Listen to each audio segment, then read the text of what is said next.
Before we begin, I just want to say, on the Dunsparce segment of the normal video, I mentioned how bro doesn't have T-Wave while entirely forgetting about Glare. My fault. This, however, doesn't change that I never really see it used, but it was worth addressing and correcting a slight slip-up. Now, on a lighter note, back when I was doing an underrated series, I remember one of the first videos I did for that being that of the Ice type.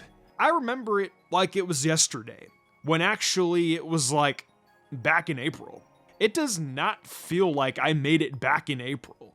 Good God. Either way, I thought it would be cool to revisit this type for what it's worth. What is it worth? Offense.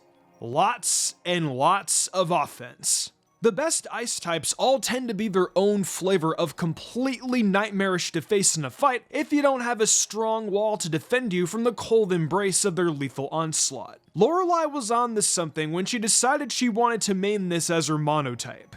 Also, Mist Magius, Pokemon Crystal Clear, and Wind Waker HD Let's Plays. Links will be in the description below. And with that, let's begin.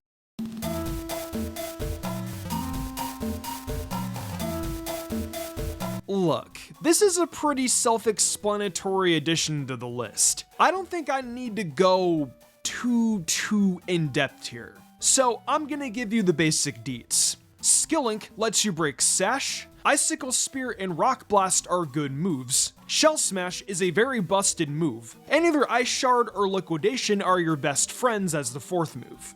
Yeah, it's Cloyster. Cloyster is just built different as a water-ice type, with its ability to cleave through teams in a moment's notice if given so much as a turn to set up. The only thing that holds it back is that having a revenge killer with priority is incredibly important nowadays. But at the same time, stuff like this guy is exactly why. So, honestly, good for Cloyster.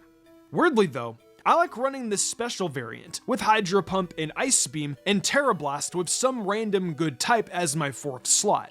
Not because it's good, but because it's not expected. Recommended Terra? Don't. It's not worth it. You got higher value Terras. I mean, let's be real with ourselves. You know how Cloyster was pretty self-explanatory? But this one just doesn't need to be explained. This Pokemon plays itself. Set up Snow, get Arctozolt in, and spam Choice Banded Bolt Beak on everything that moves. Slush Rush makes you faster than a decent chunk of stuff, and Bolt Beak's power doubling because it goes first is nuts. What about ground types? My dude, you're using Snow. What is a ground type? Go nuts and don't stop until everything on the opposing field is a fossil. Recommended Terra? You can't. It's not in Gen 9. If it were, Electric.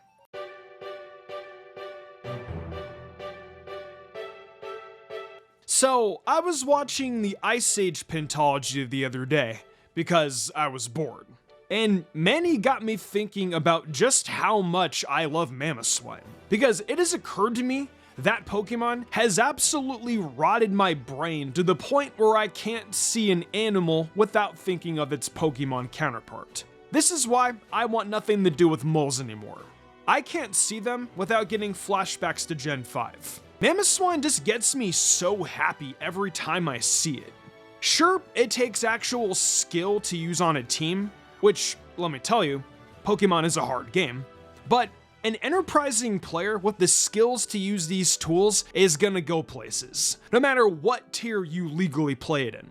Stuff like Ice Shard, Icicle Spear, Rock Blast, Earthquake, and Stealth Rock are all really valuable for one reason or another. And this Pokemon just has the capabilities of breaking through stuff that not just any Pokemon can break through. Worst case scenario? It at least forces a Terra. Thick Fat is also just a good ability, can't lie about it. Now, what about Trailblaze? Don't use it. Not gonna lie, I straight up don't think that move is real. I think it's a noob trap. There's my controversy of the video. Feel free to argue about Trailblaze in the comments. Recommended Terra? I couldn't tell you. Smogon Forums tells me to use Ghost to stop Rapid Spin on the Stealth Rock sets.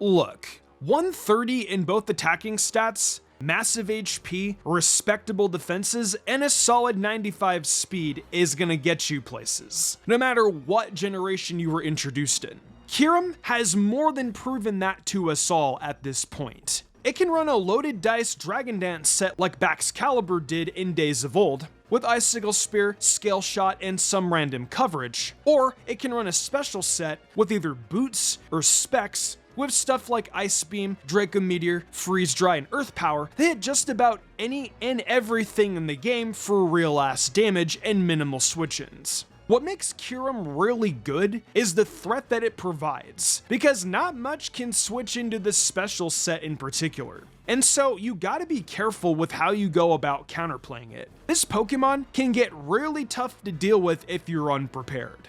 Terra type? Either ice or ground for offensive pressure, or fairy to tell the opposing dragon that it wasn't built for this.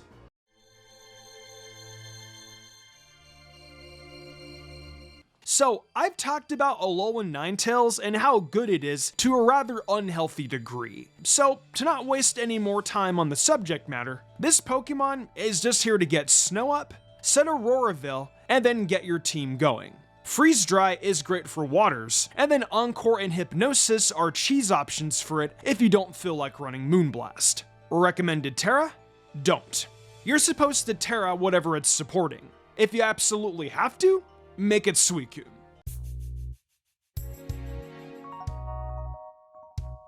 The little ice gremlin was always at least somewhat of a real Pokemon. And then Gen 6 happened, and it went from kind of a real Pokemon to actually just one of the most real Pokemon ever. I have nothing but an undying respect for Weavile, just because of how actually amazing it is as a mon, yet is still incredibly balanced. This Pokemon is not gimmicky, not broken, but not bad either. It's a respectable member of the community and a welcome presence in just about any metagame it's in. Knockoff, Ice Shard, Low Kick, and Triple Axle are probably the best moves you can use on it, with something like Swords Dance for setup if that's your game plan, or Ice Spinner to clear the terrain if you're just sick and tired of Rillaboom. Its stats spread is perfect for the glass cannon it makes itself out to be, and its sheer existence is to be respected, because if you aren't careful, you're losing your item. I like Life Orb on it, but Heavy Duty Boots and Choice Band are probably your best items. Loaded Dice and Icicle Spear is an option if you're willing to give up boots and assert dominance. It's a perfectly designed Pokemon. For Terra, Ice and Dark are recommended, but I personally like Terra Fighting because Life Orb Terra Fighting Low Kick has a 75% chance to kill your average Iron Defense Garganacl before it can set up. Guaranteed after Stealth Rock Chip, and that is always satisfying. I mean, it's Baxcalibur. I don't know what you want from me here. Swords Dance and Scale Shot, Dragon Dance into 3 other attacks. It's the same stuff that Baxcalibur usually does. When it gets behind Ninetales as Auroraville, it becomes so absurdly hard to kill while setting up in your face that its sheer existence propelled Ninetales the new heights, and it had to be outright banned due to its gargantuan attack, amazing bulk, and ease of setup. And if it actually felt threatened, it just terra'd into a better type for it defensively, and then swept your team anyways. It's the same old Baxcalibur, and I'm kind of glad it is the way it is. Like the ice type as a whole, it's simple but effective. Recommended Terra? Whatever you want, it'll probably work.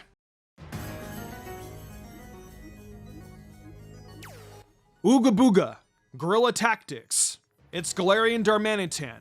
It has come to use some sort of choice item boosted U-turn, Flare Bloods, Icicle Crash, or Earthquake. For those of you who are unaware, or didn't catch any of the segments where I've talked about this monstrosity, the entire premise behind this Pokemon is that it quite literally just mashes whatever button it feels like, and then does a Darmillion damage, which then absolutely annihilates whatever happens to be in front of it. It isn't in Gen 9, but if it were, I don't even know what you'd Terra it, or if you'd need to.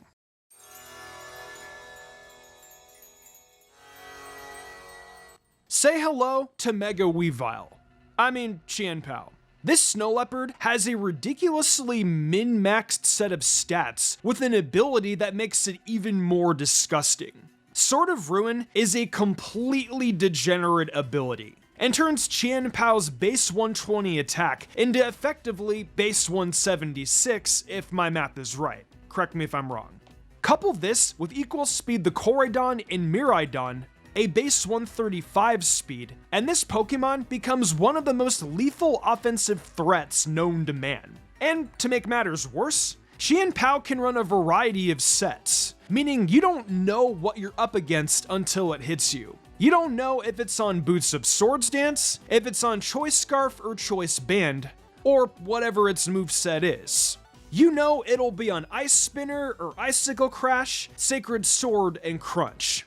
But you don't know if it's on Sucker Punch or Ice Shard as its choice of priority on the off chance that you're faster. It's because you never know the set that Qianpao becomes so nightmarishly scary. And don't get me started on VGC. Qianpao in VGC is still incredibly disgusting. And if I have to keep talking about it, I'm gonna throw up. Recommended Terra? Dark.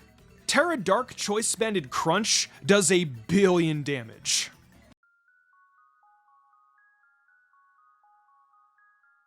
Iron Bundle at least has the decency of being really predictable with its kit, because you only really have your stabs to work with. However, said stabs are ridiculous. A base 124 special attack and base 136 speed, and yes, 136, making it even faster than Qianpao and the mascot dragon. This is, alongside its Gork stats, is all it needs. You know it's running Hydro Pump, Ice Beam, Freeze Dry, and either Flip Turn or U-Turn for pivoting. So why is it better than Qianpao?